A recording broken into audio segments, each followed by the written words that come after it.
en una parte bastante actual, podemos decir, o bastante contemporánea mejor, de Irak, y es todo lo que está relacionado con Saddam Hussein. Bueno, Saddam Hussein, como todos los políticos importantes, o todos los dictadores, pues tiene gente que lo estima verdaderamente en Irak y fuera, y gente que considera pues, que fue la máxima manifestación del mal en la tierra. Bueno, hay de todo. Yo he estado en Irak y les puedo decir que hay gente en Irak que lo considera un buen político, un hombre que llevó el país por unas buenas vías, que reprimió al pueblo en ciertas ocasiones, pero que era un mal necesario para que el pueblo y para que el país funcionara. Hablo de la opinión de algunas personas. Y otros piensan, como me dijo un taxista chií, que era peor que Hitler. Me dijo literalmente. Dijo, Saddam Hussein es, vamos, peor que Hitler, es el demonio en persona. Sin embargo, yo lo calificaría ni de bueno ni de malo, quiero decir, un ser humano, con aciertos y con errores, lo calificaría de un hombre fuerte. Y creo que nadie puede poner en duda eso. Bien, ustedes ven en esta imagen a un apuesto, joven, Saddam Hussein, cuando empezó a militar en el partido del Ba'ath. Vamos a ver ahora lo que es el Ba'ath. Este es uno de sus logos, uno de los logos de ese partido. Ustedes ven a todos los países árabes representados. Bueno, pues el norte de África, el cuerno de África tenemos aquí, bueno, a Somalia, la península arábiga y toda la zona de Mesopotamia, el levante mediterráneo. Y como causa que los une a todos, Palestina. ¿Ven? La bandera palestina.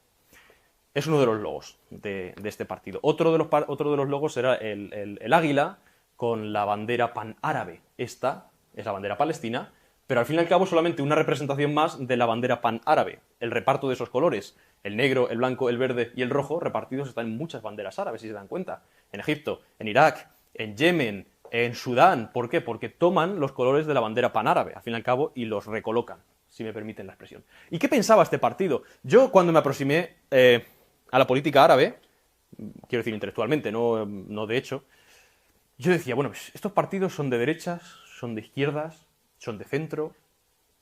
Se lo preguntaba a los árabes y no me sabían decir. Digo, bueno, tienen que tener una ideología, quiero decir, tienen que ser mayormente de derechas o de izquierdas, ¿no? Me imagino. Sin embargo, cuando uno entra en el mundo árabe, eso debe dejarlo a un lado. Es decir, los partidos ante todo son musulmanes, son islámicos. Y después ya veremos qué hacemos con la economía, qué hacemos con la sociedad, qué hacemos con las medidas diarias incluso de la gente.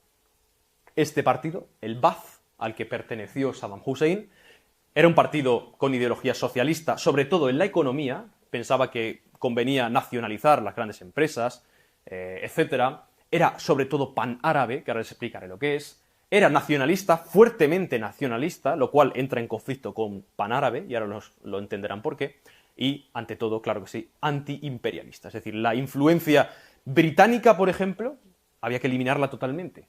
Aquella influencia que habían dejado los británicos en la persona en la figura, mejor dicho, de la dinastía hachemí, de la dinastía hachemita, que hoy en día está en Jordania, pero también estaba en Irak, había que eliminarla. De hecho, la eliminaron. El panarabismo, como les he prometido explicarles, es una ideología que piensa que, al igual que los europeos nos unimos en un buen día y hoy tenemos la Unión Europea, pues los árabes deberían también unirse. Es decir, somos 22 países, estamos muchos de nosotros peleados porque somos chiíes, porque somos suníes, porque lo que debemos hacer es unirnos, tenemos que aunar nuestras fuerzas y enfrentarnos a nuestros enemigos y a nuestras causas comunes, como Palestina, dicen ellos, unidos. Y surgió en la historia, en cierto periodo de la historia, hubo un experimento que se llamó la República Árabe Unida. Es decir, hubo 3 años, duró muy poco, pero hubo 3 años en los que Siria y Egipto dejaron de existir y formaron entre los dos un país llamado República Árabe Unida. Y el proyecto era que todos los demás países árabes se unieran. Sin embargo, vamos a ver que pues, no fue así porque las diferencias intelectuales dinamitaron ese proyecto. Como les decía, el rey hachemí que estaba en el poder en Irak se llamaba Faisal II, era una figura más o menos puesta por los británicos, era un chico bastante joven.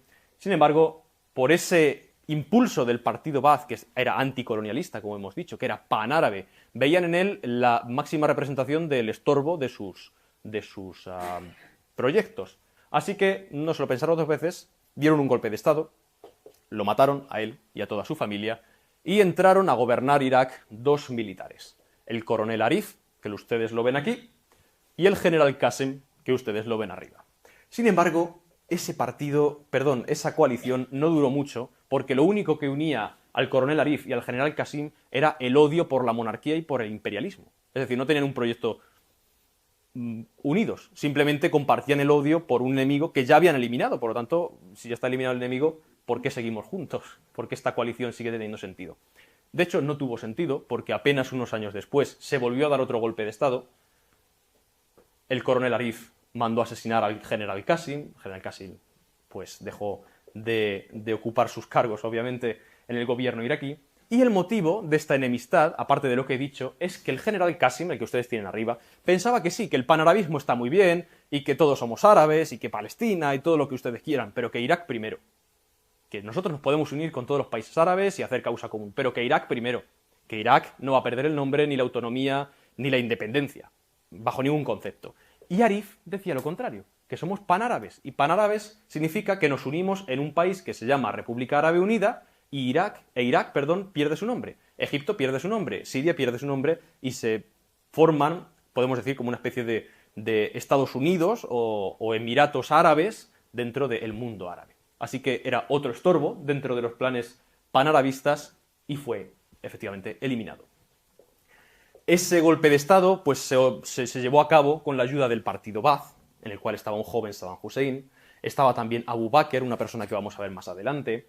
Ese partido Ba'ath y el coronel Arif aunaron fuerzas para expulsar, bueno, para asesinar, ha sido demasiado suave, al general Qasim. Efectivamente lo consiguieron, sin embargo, de nuevo vieron que lo único que les unía era el odio por un enemigo común que ya estaba muerto. Así que volvieron a pelearse, esas dos facciones.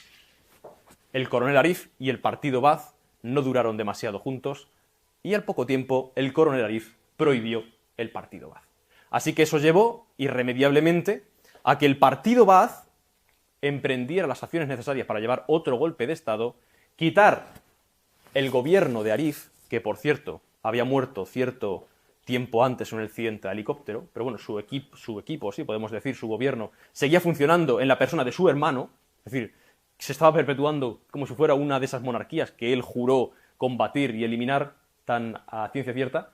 Y bueno, pues en ese momento de debilidad podemos decir que tomó el poder el partido Ba'ath. Y como les decía, pues el partido Ba'ath estaba, podemos decir, coordinado por Hassan al-Bakr, que es aquella persona que ven arriba, que era primo de Saddam Hussein. Bueno, yo sé que esto es un poco confuso, pero bueno, quería ponerles en situación de quién eran estas personas, ¿de acuerdo? Saddam Hussein con su primo Abu Bakr pensó que Saddam Hussein era un hombre fuerte, podía llevar el país bien, por unas, podemos decir, por unas vías correctas, y decidió abdicar su puesto, si se me permite esa expresión de abdicar, en Saddam. Así que en el año 1979, Saddam, perdón por la foto, la calidad es bastante mala de esta en concreto, Saddam pues pasó a ser la cabeza del país que es legado de Mesopotamia. Apenas, poco tiempo después, emprendió su primera acción bélica contra Irán. La guerra primera que llevó a cabo, pues bueno, fue la de Irán-Irak. Es una guerra que no se sabe a ciencia cierta quién ganó. Los iraquíes dicen que la ganó Irak y los iraníes dicen que la ganó Irán. Dijo Khomeini que aceptar la paz era como beber un trago de veneno.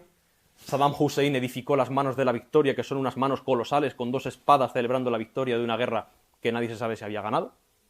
Entonces, podemos decir a ciencia cierta que lo que sí hubo fueron pérdidas cuantiosas, humanas y económicas.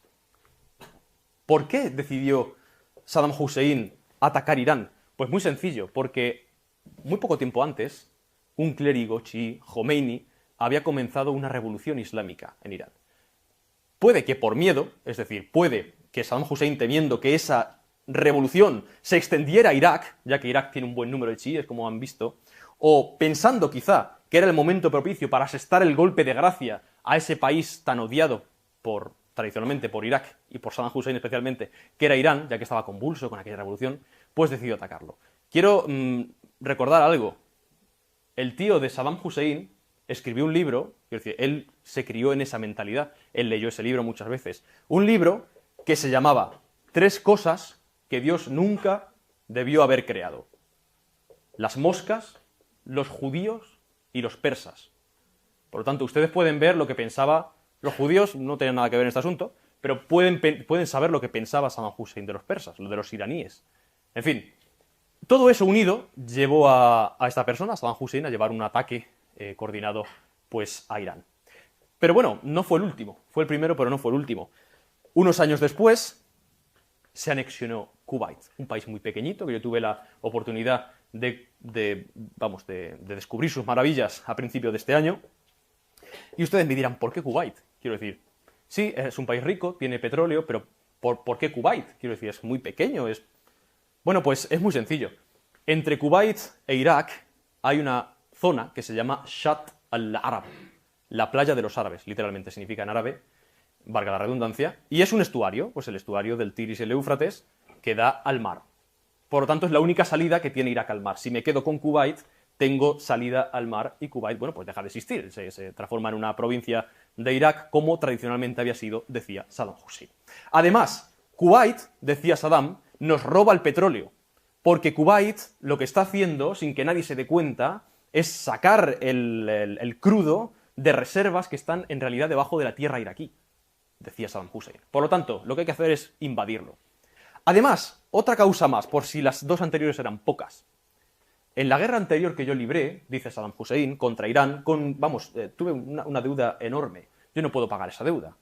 Lo siento mucho por los acreedores y los que me dieron el dinero, pero yo no puedo pagarles. Así que es vuestro deber, como hombres de bien, ya que todos somos musulmanes, perdonadme la deuda, dijo Saddam Hussein a Kuwait. Y dijo Kuwait que no. Dijo Kuwait que había contraído una deuda y que esa deuda él vería cuándo se la pagaba y cómo, pero que se la tenía que pagar.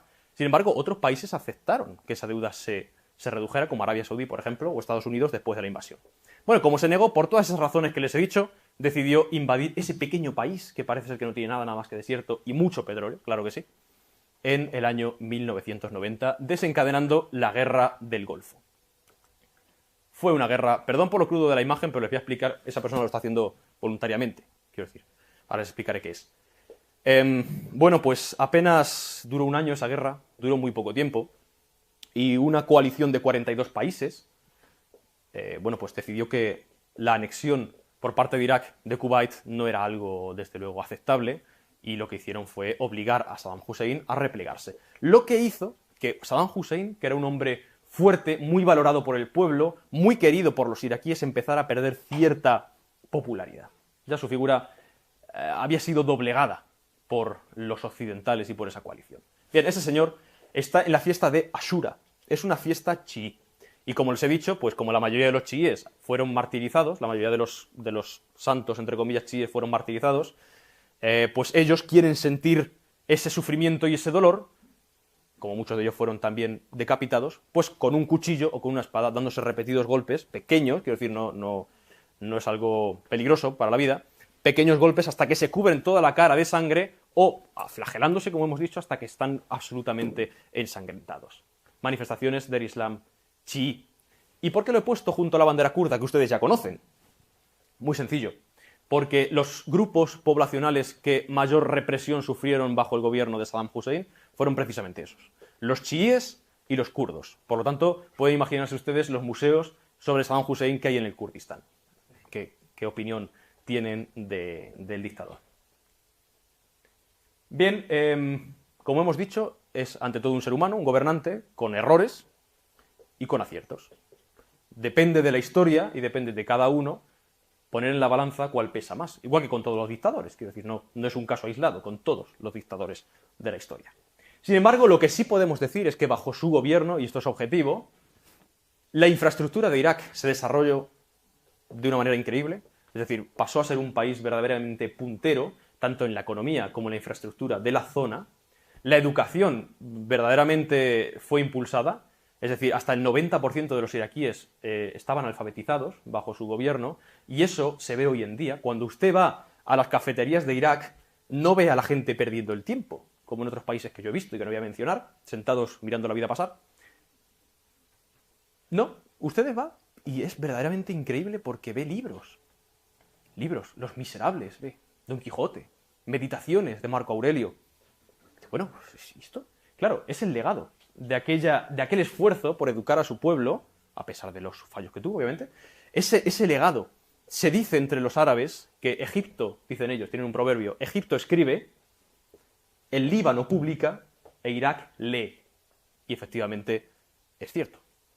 El sistema de salud se mejoró muchísimo, el acceso a una salud, a un médico simplemente de manera gratuita o con muy poco gasto, pues la verdad es que se vio durante su régimen. Como hemos dicho, el crecimiento económico fue espectacular, eso no se puede negar.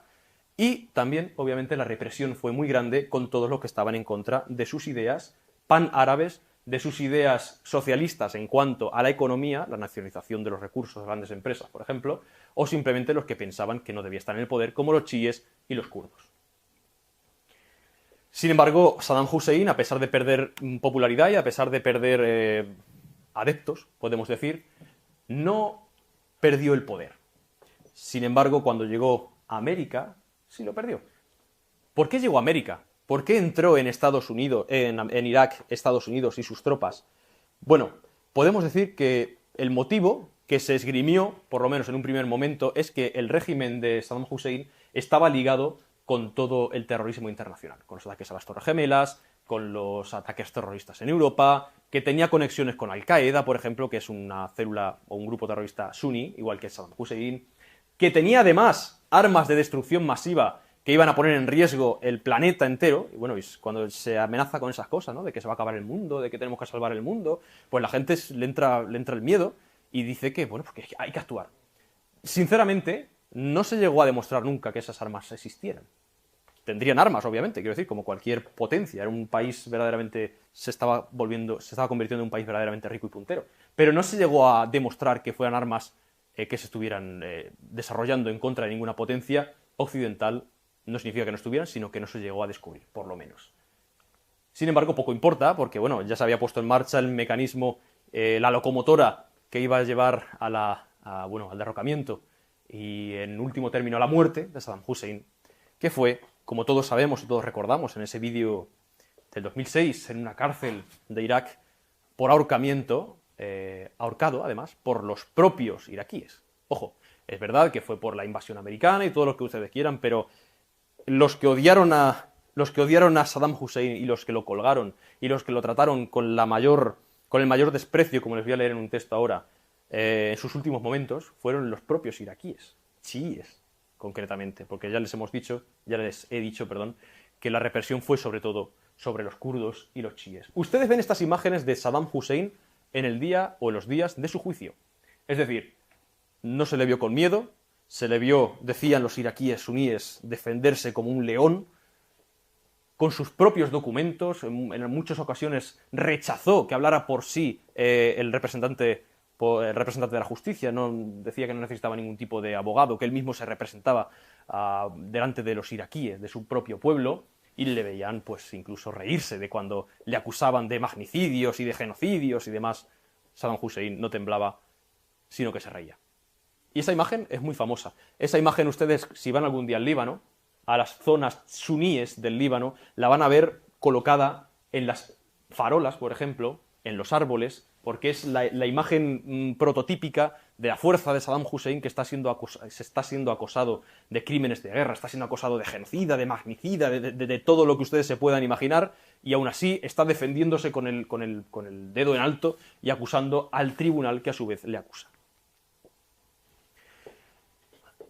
Para que ustedes, pues simplemente sepan lo que pasó aquella noche o aquella celda oscura en la que colgaron a Saddam Hussein, yo les he traído un texto que es bastante corto y, si ustedes me permiten, se lo voy a leer, que relata, creo yo, muy bien aquellos últimos momentos del dictador iraquí. En la fría penumbra de la sala, bajo las luces temblorosas y la tensión contenida, Saddam Hussein caminó erguido hacia la horca, rodeado de rostros enemigos, muchos marcados por años de odio y sangre, y subió al cadalso sin que sus pasos flaquearan. Cuando le colocaron la soga, alzó la voz y proclamó con firmeza: «Ashhadu anna la ilaha illallah», es decir, doy testimonio de que no hay más Dios que Alá. Primera parte de la oración, podemos decir, de la frase de profesión de fe de los musulmanes: doy testimonio de que no hay más Dios que Alá y que Mahoma es su profeta. Empezó con la primera parte. Pero antes de que pudiera terminar, los gritos estallaron. Muqtada as-Sadr, es decir, el nombre de uno de sus peores enemigos. Lo estaban coreando en el momento de su ejecución. le lanzaron con desprecio, como puñales. Otro bramó, vete al infierno. Saddam giró su rostro, sereno pero fiero, y respondió con voz cortante: ¿esta es vuestra hombría, iraquíes?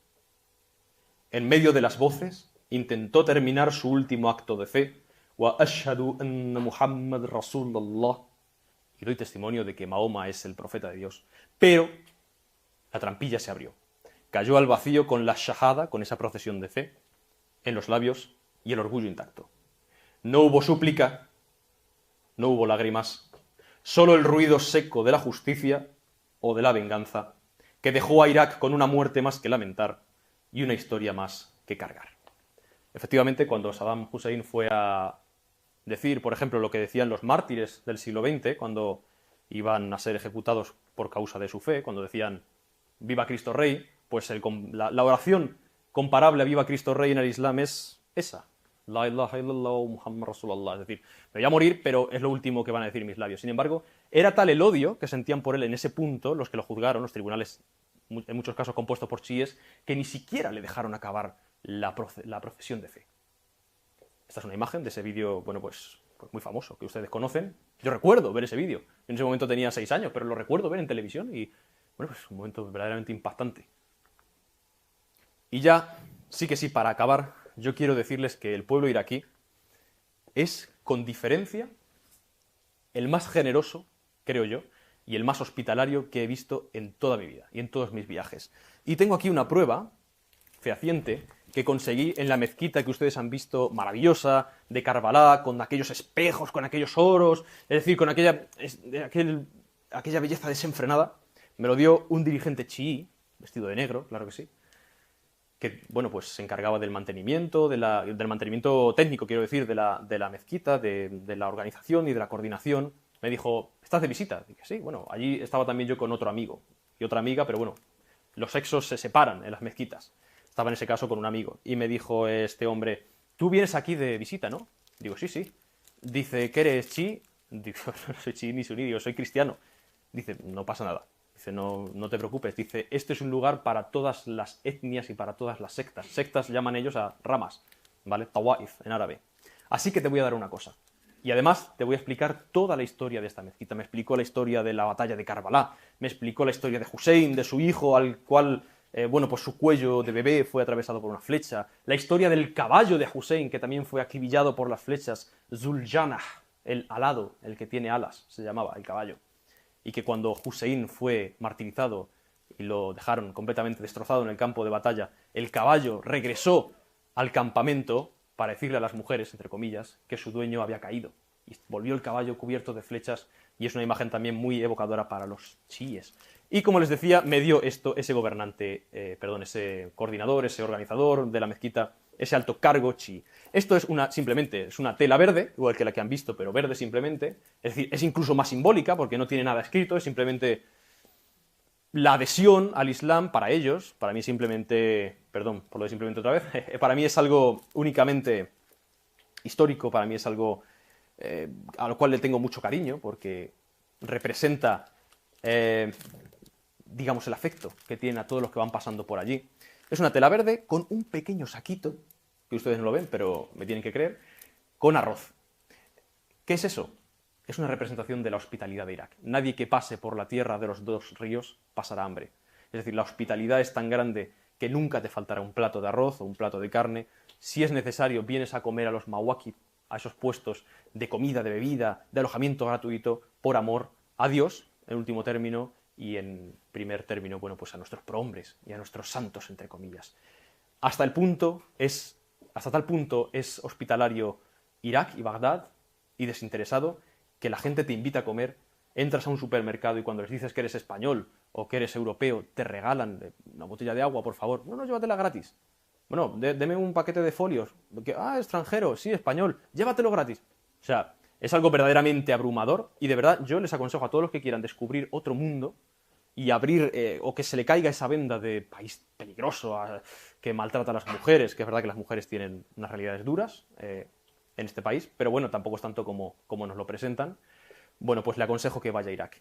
Y simplemente, para terminar con esta conferencia, y para dar paso a las preguntas que ustedes tengan, me gustaría leer un texto que es el final de la epopeya de Gilgamesh, aquella a la que hemos hecho referencia, de aquel gobernante que buscaba la inmortalidad y que creo yo que resume muy bien el espíritu del pueblo iraquí. El espíritu de unos jóvenes que con 22, 23, 25, 27 años han vivido 3 guerras. Han vivido 3 guerras con 25 años. Y los ves llenos de vida. Los ves con un afán de olvidar el pasado, de dejarlo atrás. No de discriminación, no de buscar venganza, no de tú mataste a mi familiar. Y lo mataron, ¿eh? Y lo mataron hace 20 años, no hace 80.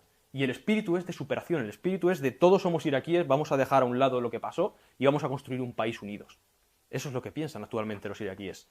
Y creo yo que ese espíritu de resiliencia y de superación de los avatares de la vida tiene una buena representación en el final del Gilgamesh. Aquel que todo lo ha visto, que ha experimentado todas las emociones, del júbilo a la desesperación, ha recibido la merced de ver dentro del gran misterio, de los lugares secretos de los días primeros antes del diluvio. Ha viajado hasta los confines del mundo y ha regresado exhausto, pero entero.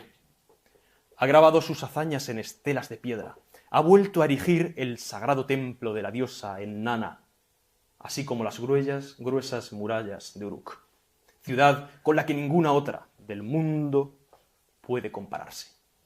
Repara en las tierras que circunda, en sus palmeras, sus jardines, sus huertos, sus espléndidos palacios y sus templos, sus talleres, sus mercados, sus casas y sus plazas.